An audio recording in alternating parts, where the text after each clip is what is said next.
We've talked about this a few times. I want to get your perspective on this because you were in the locker room, you were on the team, but the chatter on social media, on traditional media, really after even game one of the Nets series, was that the Bucks were done, and then everybody sort of wrote your obituary. Especially you get blown out game one with Harden out. Game two you lose.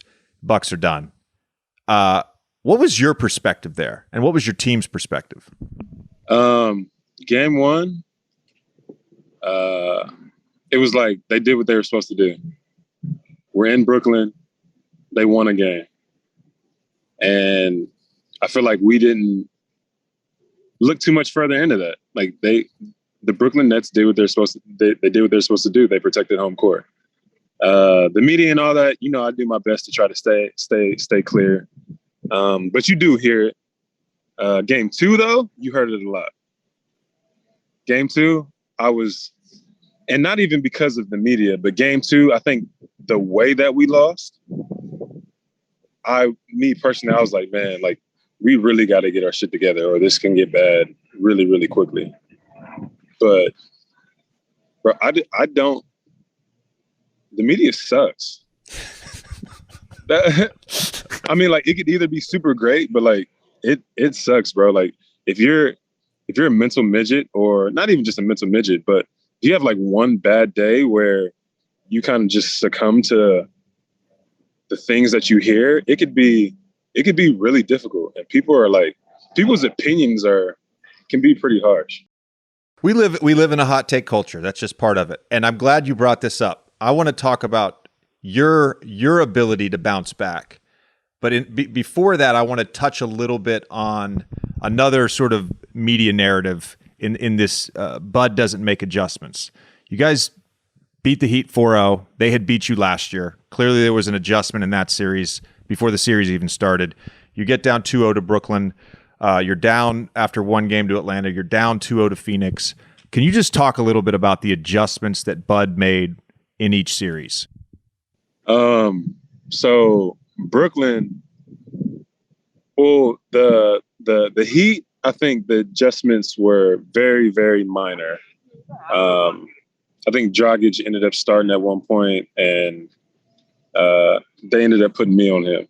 So they felt like the series, or the last time they played him in the bubble, Dragic was a big key, which he was. He was killing.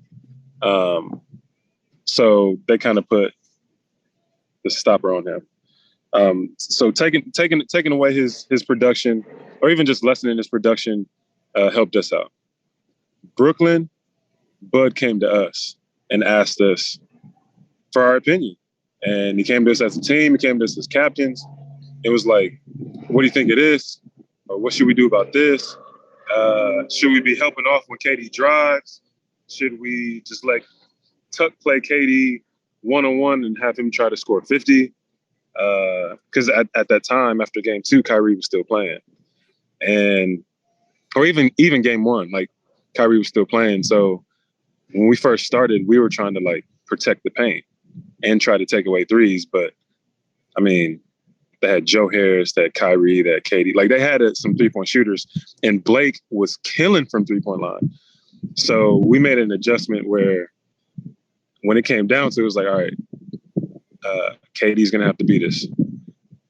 And I remember I think the third game, I think I started like kind of face guarding Kyrie, trying to take him out of the game, and then letting everybody else try to do something. After Kyrie went down, that's where we kind of went to like, all right, KD's gonna have to beat us.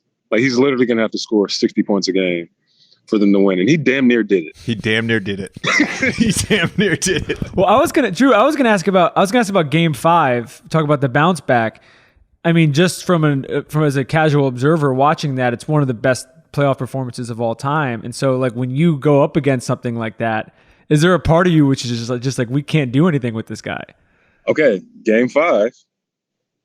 Our confidence is so high, and we played well Game 5 in Brooklyn. And in the game, you can feel that like we feel that we have a chance to win this game. And KD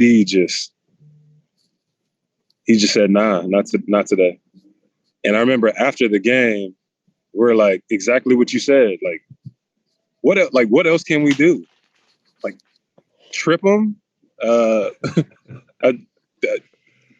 Nothing. There's nothing else you can do. And after the game, it was like, all right, well, we're gonna have to go home and win Game 6.